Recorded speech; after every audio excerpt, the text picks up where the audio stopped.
Hello दोस्तों, नमस्कार, good evening. आप सभी दोस्तों का फिर से हमारे 1 2 3 एजुकेशन ट्रेनिंग में आपका बहुत बहुत स्वागत है। सो दोस्तों, आज हमारी वीडियो का थंबनेल देखकर आप समझ ही गए कि सर हमें आज क्या बताने वाले हैं। सो दोस्तों, चलिए मैं आपको फिर से बता दूं कि आज मैं दोस्तों आपको बताने वाला हूं भारतीय भवन सुगम विज्ञान क्लास 7 का जंतुओं में पोषण पार्ट 2 का अति लघुत्तरीय प्रश्न।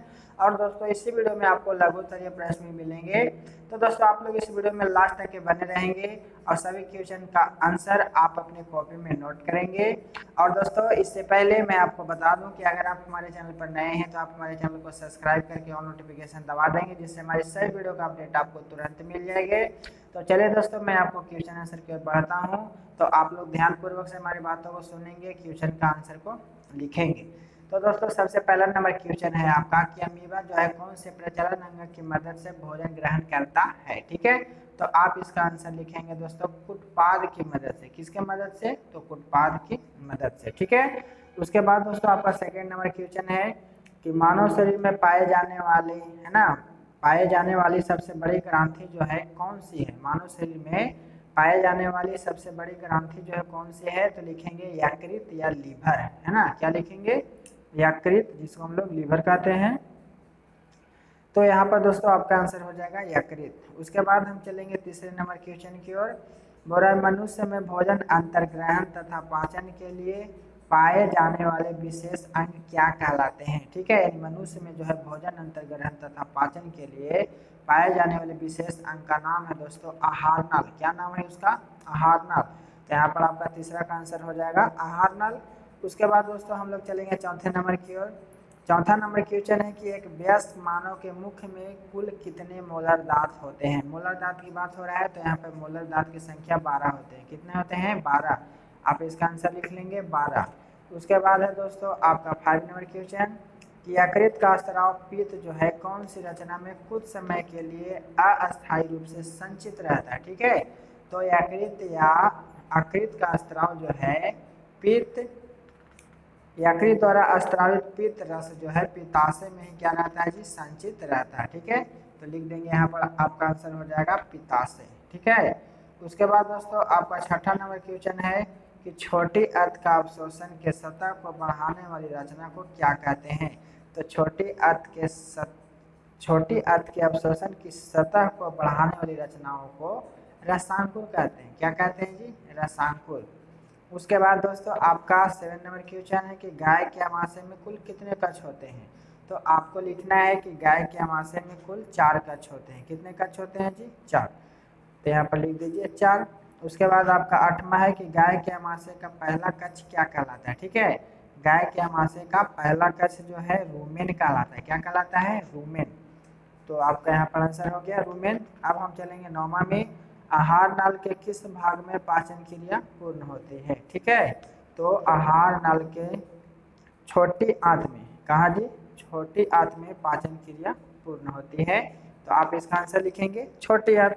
उसके बाद दोस्तों आपका 10वां नंबर है अति लघुतरीय प्रश्न का वयस्क मानव के आहार नाल की लंबाई कितनी होती है। तो आप लिखेंगे 8 से 10 मीटर। ठीक है, तो यहाँ पर दोस्तों आपका अति लघुतरीय प्रश्न का क्वेश्चन आंसर खत्म होता है।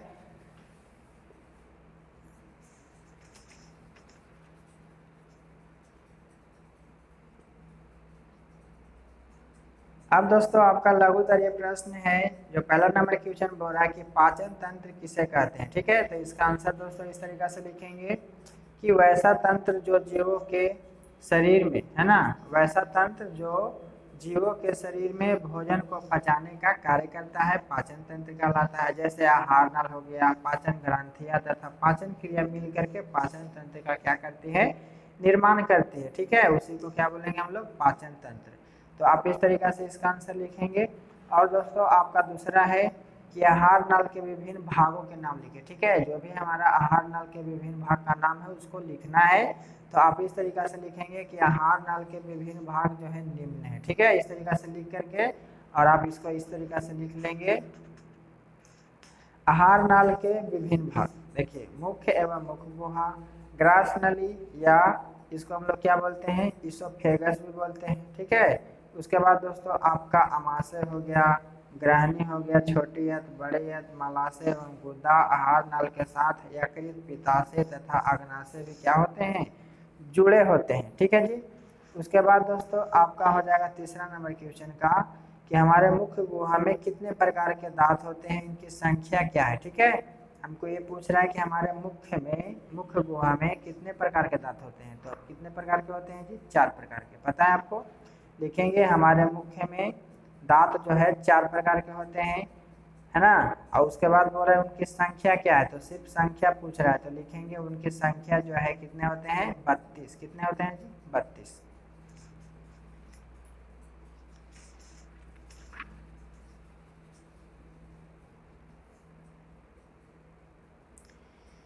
उसके बाद दोस्तों आपका चौथा नंबर क्वेश्चन बोल रहा है कि हमारे शरीर में पोषण किन किन चरणों में पूर्ण होता है। ठीक है, तो लिखेंगे हमारे शरीर में पोषण जो है 5 चरणों में पूर्ण होता है। कितने चरणों में? 5 चरणों में। तो चलिए पहला चरण कौन है, तो लिखेंगे अंतर्ग्रहण, दूसरा है पाचन, फिर है अवशोषण, तीसरा, चौथा स्वांगीकरण तथा पांचवा बहिष्करण। ठीक है, तो यह जो हमारे शरीर में पोषण के 5 गो चरण है, तो आप इसको इस तरीके से नोट करेंगे। उसके बाद दोस्तों आपका 5 नंबर क्वेश्चन कि यकृत या अग्नाशय नामक ग्रंथि जो है कहाँ स्थित होता है। ठीक है, तो आप इसका आंसर लिखिए कि यकृत जो है उदर गुहा के ठीक ऊपर स्थित होता है। कहाँ होता है जी? उदर गुहा के ठीक ऊपर स्थित होता है, जबकि अग्नाशय जो है अमाशय के ठीक नीचे स्थित होता है और यकृत पित्त का स्त्राव करता है, जबकि अग्नाशय जो है अग्नाशयी रस का क्या करता है? स्त्राव करता है। ठीक है, तो आप इसका आंसर इस तरीके से नोट करेंगे।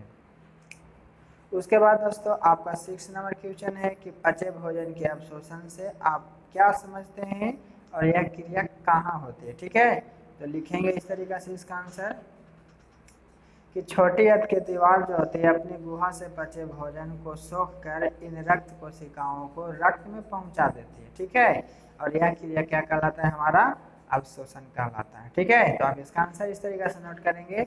उसके बाद दोस्तों आपका लघुत्तरीय प्रश्न का लास्ट नंबर क्वेश्चन है। तो दोस्तों अभी तक के हमारे चैनल को सब्सक्राइब नहीं किए हैं तो आप हमारे चैनल को सब्सक्राइब कर लीजिए एंड वीडियो को लाइक कर दीजिए और प्यारा सा कमेंट जरूर कीजिए।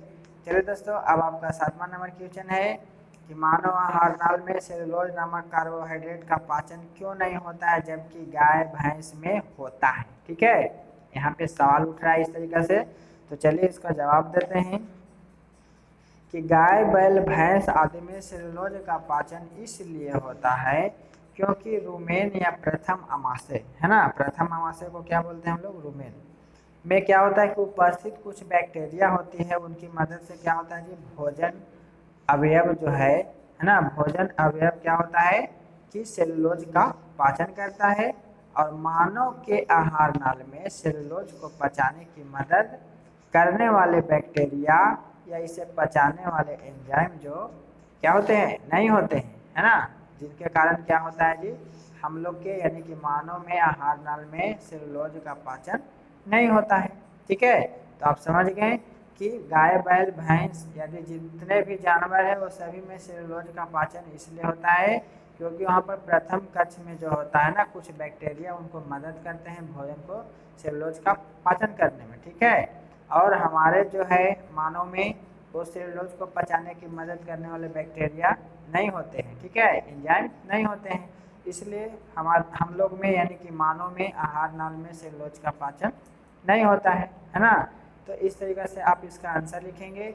बाकी दोस्तों आपका यहाँ पर अति लघु और लघुत्तरीय प्रश्न खत्म होता है।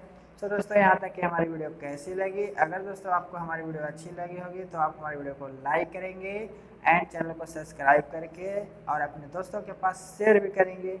बाकी के लिए दोस्तों thanks for watching my video, आप लोग लास्ट तक के बने रहें। इसी तरीके से दोस्तों आप मुझे सपोर्ट बनाइए, मैं आप लोगों के लिए इतना मेहनत कर रहा हूँ तो आप मेरे लिए एक चैनल को सब्सक्राइब जरूर कर सकते हैं और अपने दोस्तों के पास शेयर करिए ताकि वो भी सीखे समझे और वो भी क्या करें? आगे बढ़े, है ना।